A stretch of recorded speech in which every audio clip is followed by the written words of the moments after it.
Nous accueillons notre chronique coaching et bien-être. Nous avons donc Muriel avec nous ce matin. Bonjour Muriel. Bonjour. Alors Muriel vient aujourd'hui avec une chronique assez spéciale qui s'intitule « Comment être une mauvaise mère pourrait sauver la vie et celle de vos enfants ». Ça c'est surprenant quand même Muriel. Je sais. En fait, je trouvais que c'était intéressant d'en parler cette semaine, surtout que toute la semaine dernière, par rapport à la mort du petit Johan, par rapport à un téléphone portable, j'entends beaucoup de parents qui sont alarmés, qui sont anxieux. C'est sûr qu'il y a de la colère, il y a du découragement, on ne sait plus quoi faire. On regarde un peu à la loupe en ce moment le système éducatif et un peu comment se comportent les parents. Donc je trouvais que c'était nécessaire d'en parler et aussi de donner un petit twist et aussi donner des solutions aux parents. Parce que moi j'entends, surtout dans les réseaux sociaux, des parents qui sont révoltés parce qu'ils se disent on a besoin que les autorités bougent, fassent quelque chose. En même temps, c'est sûr qu'ils font des marches. En même temps, c'est sûr qu'on parle. Mais c'est quoi les solutions? Alors moi, une de mes solutions, c'est le fait d'être une mauvaise mère qui peut vraiment sauver la vie des mères de famille et surtout de leurs enfants. D'accord, mais qu'entendez-vous par là, Muriel? Être une mauvaise mère, moi, je suis assez surprise en tant que maman. Au contraire, on veut tout faire pour être une bonne maman aux yeux de ses enfants. Alors, comment être une mauvaise mère pourrait justement sauver donc cette jeunesse? Alors, moi, je vous dirais que quand j'entends parce que j'entends par mauvaise mère, en fait. Pour moi, souvent on parle, et moi j'ai entendu ça quand j'étais plus jeune, ou même dans l'entourage, ou même aussi au niveau des clients. Souvent, les gens disent une bonne mère guadeloupéenne, c'est une mère qui va se lever à 5h du matin, qui va faire à manger pour ses enfants et pour sa famille, qui va préparer les enfants, les mener à l'école. Ensuite, elle va aller travailler, parce que maintenant, les mères guadeloupéennes travaillent à l'extérieur de la maison. Ensuite, en revenant, récupère les enfants, fait à manger pour le soir, prépare le dîner, donc on a dit ça, mais les exercices, les devoirs, etc. Et ensuite, une fois que les enfants sont couchés, on leur a lu une histoire, là, elle va devenir une épouse. Et à ce moment-là, elle va s'occuper de son conjoint. Et c'est comme ça toute l'année. Donc moi, en coaching, j'ai des mamans épuisées parce que c'est sûr que ce sont des femmes qui se battent au niveau de leur travail, qui veulent avancer, qui veulent avoir des promotions, etc. Elles ont également des enfants, elles sont parfois mariées, parfois pas, mais le créneau est le même.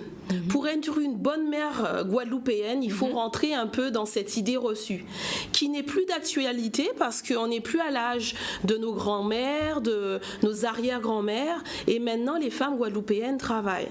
Donc c'est pour ça que je vous dis à vous, mesdames, ne soyez pas justement ces bonnes mères guadeloupéennes, soyez des mauvaises mères d'une certaine manière. D'accord. Je parle pas de mères maltraitantes, je parle pas de mères qui vont ne pas assurer l'éducation de leurs enfants. Je parle surtout de mères qui vont prendre soin d'elles. D'accord. Donc là, on parle vraiment de... Avant même, parce que c'est vrai, on a tendance à l'oublier, avant d'être une mère, on est une femme. Exactement. C'est vrai. On se rend compte aujourd'hui qu'on a tendance à mettre les enfants au cœur même du foyer, des fois même en dépit du couple. Bien sûr. Et puis, il ne faudrait pas oublier que les enfants, au bout d'un moment, il faut qu'ils prennent leur envol. Et j'ai déjà eu des témoignages de personnes comme ça où, ça y est, les enfants ont grandi, ils sont partis faire les études. Et là, on se retrouve à deux, on se dit quoi? Exactement. Ça fait des années qu'ils n'ont pas pris le temps pour eux. Exactement. Donc, c'est ce que vous voulez dire, en fait. Avant d'être maman, on est déjà épouse et femme. Exactement, de ne pas s'oublier en tant que mère, ne pas oublier qu'on était une femme avant d'être une mère, ne pas oublier aussi que souvent, parfois, on était une épouse, une conjointe, si on n'est pas marié. Et ça, c'est important. Et moi, en vous parlant de ça comme ça, j'ai voulu donner un petit clin d'œil, en fait, à un film qui est sorti au mois d'août. Et il était aussi à l'affiche au mois de septembre, qui s'appelle Bad Moms, en fait, qui retraçait 3 femmes qui étaient un peu au bout du rouleau et qui ont voulu vraiment arrêter d'être vraiment ces bonnes mères selon la société et prendre soin d'elles un petit peu parce qu'elles en pouvaient plus. Alors c'est sûr que ce film-là était un petit peu caricaturé à l'extrême pour pouvoir faire rire, mais il y avait une profonde souffrance et une réalité qui est vraiment présente, et surtout pour nous, femmes antillaises et femmes guadeloupéennes en général. Donc j'ai voulu un peu en parler aujourd'hui. D'accord, très bien. Alors, est-ce que vous voulez dire, c'est vrai que vous avez introduit votre chronique par le fait qui nous a touchés il y a quelques jours déjà. Est-ce que vous pensez justement qu'en étant trop porté sur les enfants, en mettant de côté son mari ou alors d'autres occupations, ça peut être néfaste pour l'enfant?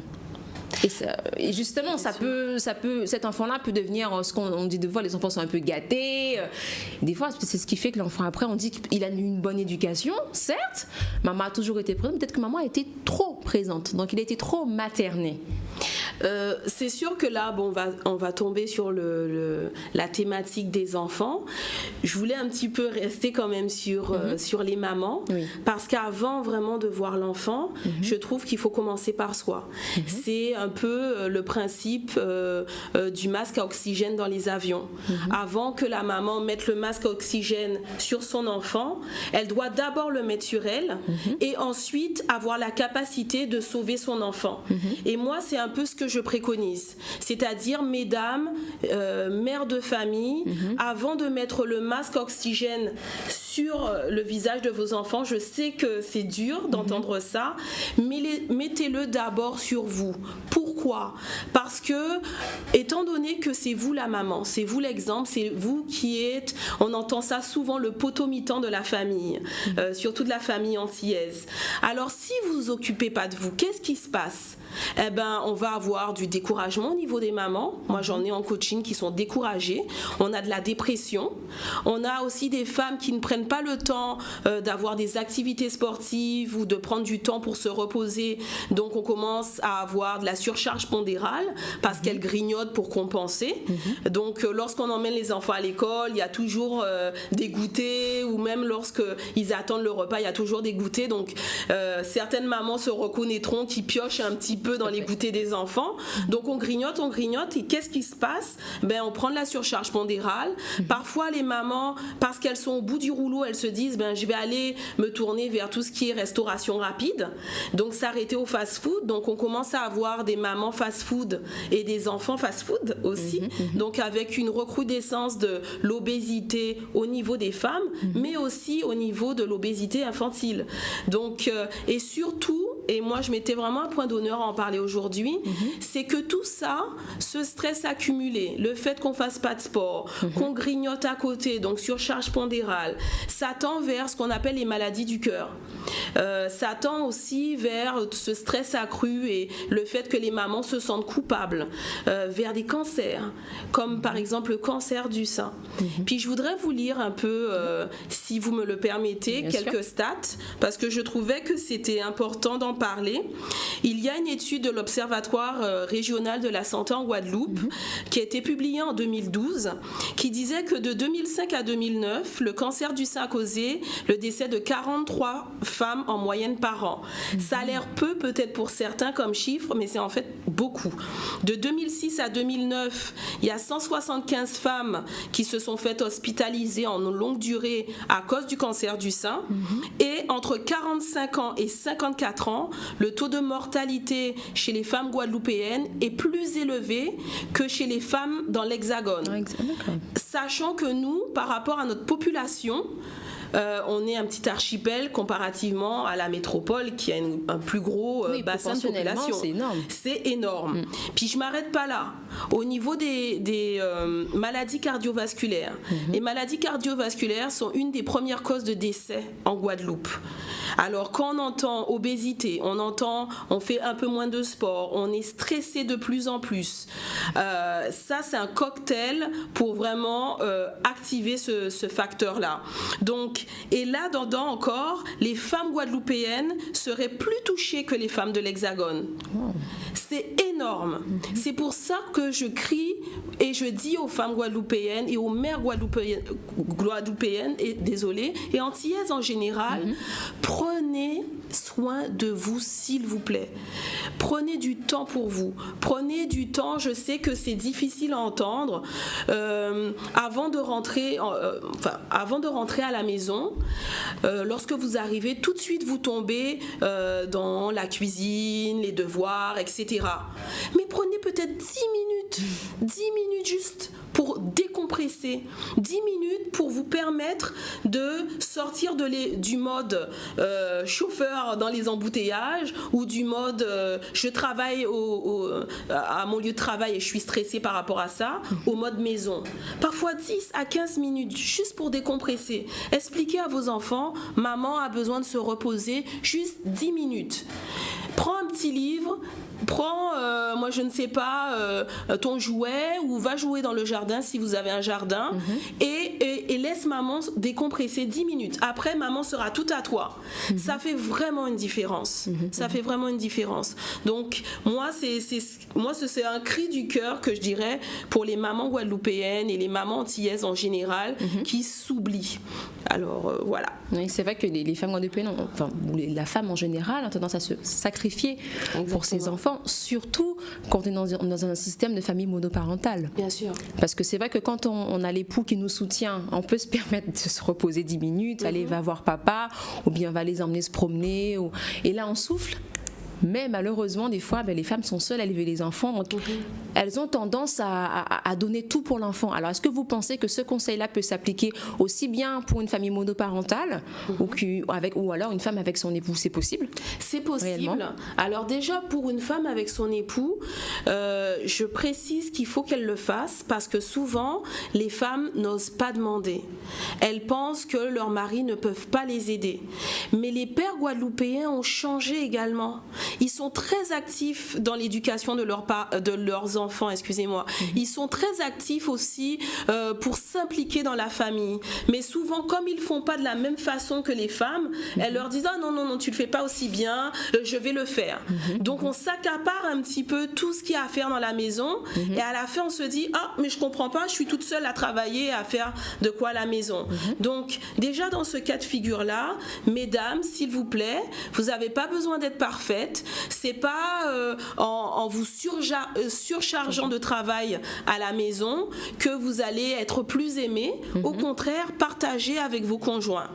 Maintenant, dans le deuxième cas de figure où les femmes sont monoparentales, et il y en a de plus en plus en Guadeloupe ou en Martinique ou en Guyane ou dans les DOM en général, je vous dirais ceci, c'est toujours possible. Pourquoi? Parce que avec notre héritage antillais, et c'est une chance pour nous, la famille est très proche. Alors ne mettez pas votre famille de côté. Faites appel aux grands-parents. Faites appel aux oncles, aux tantes qui peuvent vous aider, vous donner des conseils. Vous n'êtes pas seul. Et c'est ça notre héritage antillais qui fait qu'on peut demander de l'aide à nos parents. N'hésitez pas. Dites-leur, je suis seule et j'aimerais bien de temps en temps, est-ce que tu peux m'aider? Les belles-sœurs aussi font partie de la famille. Intégrez les belles-sœurs, demandez-leur de venir vous aider. Ça aussi, c'est une piste de solution. Et pour les familles qui ont les moyens, parce que j'entends aussi des femmes qui viennent et qui me disent, est-ce que vous pensez que si je prends une femme pour m'aider à la maison, une femme de ménage, une aide à la maison, c'est que je suis une mauvaise mère? Non. Ça peut être mal vu, effectivement. Vous n'êtes pas une mauvaise mère. Prenez-en une si vous pouvez, effectivement, parce que ce que ça va faire, c'est que lorsque peut-être vous allez rentrer, au lieu de courir pour aller peut-être préparer le repas, vous allez prendre ce temps-là un petit peu pour vous, pour décompresser bien évidemment, mais aussi être présente avec vos enfants, être présente avec vos conjoints, parce que les femmes sont tellement épuisées que lorsqu'elles vont donner du temps à leurs enfants, lorsqu'elles vont donner du temps à leurs conjoints, elles ne seront pas présentes. Alors quand je parle de présence, c'est comme si par exemple moi là en ce moment je fais ma chronique et je réponds en même temps, je prends mon cellulaire puis je réponds au cellulaire en même temps. je suis pas présente. C'est un manque de respect, n'est-ce pas? Donc c'est la même chose. Lorsque vous êtes maman et que vous vous occupez des enfants ou que vous passez du temps avec vos conjoints, qu'est-ce qui se passe? Souvent vous n'êtes pas présente. Pourquoi? Parce que nous les femmes, on se glorifie d'être multitâches. Je suis la femme pieuvre, j'ai un bras là, un bras ci, je peux tout faire en même temps. Apprenez à être monotâche. Faire une chose à la fois. Donc si je suis avec mes enfants, je suis vraiment présente avec mes enfants. Parce que ce temps-là va devenir du temps de qualité. Ça ne va pas devenir du temps où je vais me dire, il faut que je trouve une alternative pour pouvoir penser à ce que je vais faire, par exemple faire le repas ou faire le ménage. Je vais dire à mes enfants, tiens, prends la PS4. Tiens, prends la télé et voilà, maman, elle a besoin de temps. Non. Ce moment-là que vous allez passer avec vos enfants, soyez totalement présente. Et ça, vous pourrez uniquement le faire si vous prenez du temps pour vous. C'est 10 minutes dont je vous ai parlé et de temps en temps avoir une soirée spéciale maman. Vous pouvez demander à la famille de vous aider pour pouvoir le faire et c'est important, ne vous sentez pas coupable à cause de ça. Donc ça, c'est une piste de solution. La présence, l'aide aussi, que ce soit une aide ménagère ou aussi l'aide de la famille ou des parents s'ils ont le temps, parce que de plus en plus nos retraités sont dynamiques, ils sont très actifs. Donc s'ils ont le temps, demandez-leur de vous aider. Puis je dirais également une piste de solution pour les mamans qui ont peur pour leurs enfants. Parce que j'entends beaucoup de parents qui ont peur, pas juste les mamans mais aussi les papas, tout le monde est impliqué dans ce coup-là et souvent les enfants croulent sous une tonne d'activités. Alors j'ai la natation, j'ai les cours de guitare, j'ai les cours d'anglais, parfois j'en ai vu jusqu'à 5 activités par enfant. Wow. Énorme. Mais avant de leur donner autant d'activités, si vous pensiez peut-être pour une activité pour mon enfant, je me prends une activité détente pour moi et c'est pas négociable. Donc je me rajoute une activité uniquement si uniquement en fait je rajoute une activité à mon enfant, uniquement si moi j'ai pris une activité et pas autrement. Ça vous impose un petit peu de ralentir sur les activités au niveau des enfants et surtout de penser à vous. Donc là c'est une question d'équilibre, équilibrer le ratio femmes. Donc avoir des sorties peut-être avec nos amies filles ou toute seule, peut-être se faire un plan spa massage ou avec le ratio maman et le ratio aussi épouse, parce qu'il faut aussi garder du temps pour votre conjoint, mesdames, c'est important. Donc faire du sport, peut-être si vous n'êtes pas une adepte de la salle de sport, aller à la plage, aller prendre une marche. Ça fait du bien. Je prends l'exemple de la plage de Sainte-Anne qui est éclairée la nuit et qui est très familiale. Vous pouvez y aller, la plage du Bourg.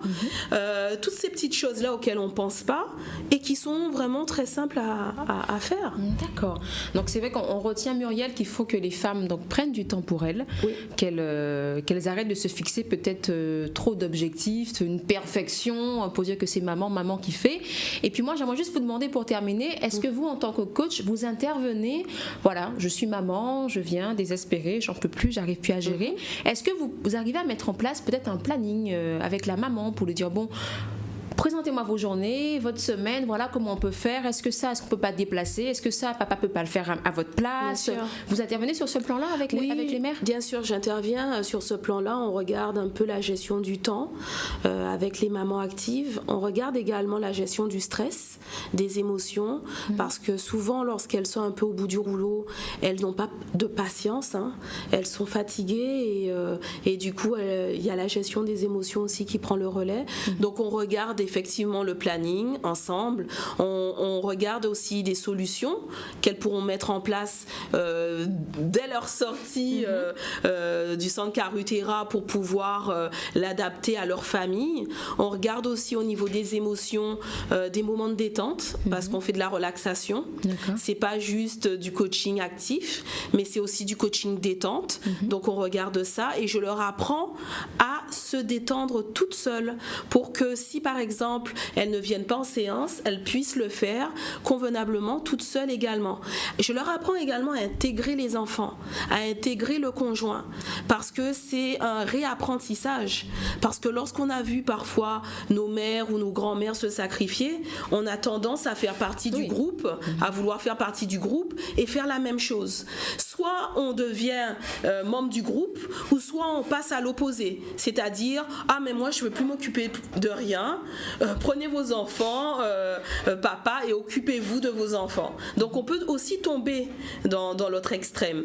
Donc là on en discute effectivement pour pouvoir voir d'autres alternatives et des solutions concrètes qu'elles pourront adapter tout de suite en sortant du centre Carutera, bien évidemment.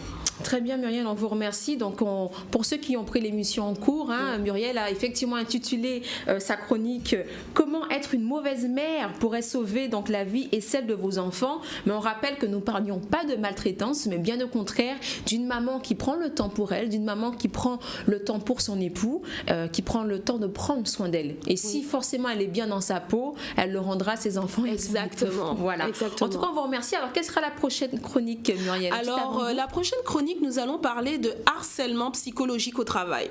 Alors, on monte d'un niveau encore parce que j'ai beaucoup de clientes et même des clients qui me parlent de ça de plus en plus, du harcèlement psychologique au travail qui fait qu'ils tombent en arrêt maladie, ils font des dépressions, ils n'ont plus envie de retourner sur leur lieu de travail et parfois ils se sentent démunis parce que s'ils se disent on va vers des syndicats, ça peut être à l'extrême, je peux perdre mon emploi.